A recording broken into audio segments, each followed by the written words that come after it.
Long ago, in a world where creatures walked the earth and the sky seemed forever out of reach, there lived a curious little bird named Lira.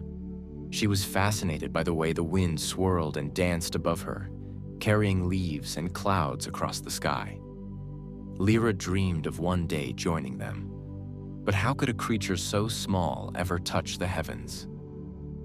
One morning, as the sun began to rise, Lira perched on a tall branch, looking out at the vast sky. She watched a great eagle soaring effortlessly, its wings spread wide like a mighty sail. "How do they do it?" Lira whispered. "How do they fly so high and so free?" An old, wise owl named Orin, who had watched Lira's dreams from afar, flew down beside her. His feathers shimmered in the soft morning light, and his eyes glinted with ancient knowledge.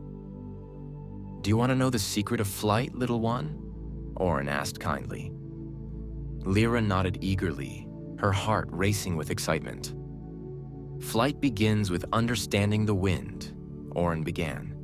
"You see, when the air flows over your wings, it doesn't flow evenly. The top of your wings is curved, and the bottom is flat. When the wind hits your wings, it moves faster over the top, creating lower pressure there, while the air beneath pushes up with greater force. This difference in pressure is what lifts you into the sky." Lira's eyes widened. "Lift? But how do I make it happen?" Orin smiled and spread his wings wide. "You must shape your wings just right. The angle at which you hold them, how you flap, and the strength of your downstroke will help you soar. As you push your wings down, you create a strong force that pushes you forward, while the air beneath your wings gives you the lift you need." Oh. Lira looked at her tiny wings, unsure if they could carry her. "But how do I move forward, like the eagle?" "That's where thrust comes in," Orin explained.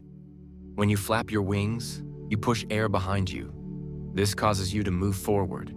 It's like the wind itself is your partner, pushing you higher with every beat." Lira fluttered her wings tentatively, feeling the air beneath them. "So I need to keep pushing forward and upward, and the wind will help me." "Exactly," Orin nodded. "But there's more. As you fly, you must control the wind, adjust your wings, and learn to balance. Your tail feathers will help you steer, guiding you left and right, and with every turn, you will learn to glide, using the air's currents to carry you without even flapping." Lyra stood at the edge of her branch, feeling the wind rushing beneath her. Her heart pounded with anticipation. "I'm ready," she said, more to herself than to Orin. With a deep breath, she stretched out her wings, angled them just right, and took her first leap into the unknown. For a moment, she tumbled through the air, unsure of herself. But then, just as Orin had taught her, she pushed her wings down hard, feeling the wind lift her.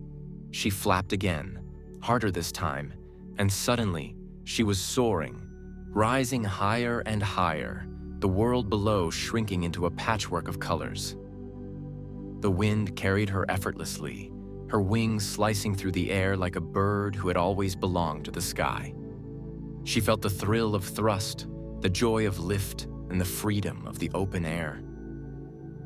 And as Lira flew through the clouds, her heart filled with the knowledge that, with the wind as her ally and the sky as her home, she could go anywhere, do anything. The little bird had learned the secret of flight. It wasn't just about wings or wind, but the courage to take that first leap into the unknown. And so, Lira became the first bird to truly understand the art of flight, forever free to explore the skies above.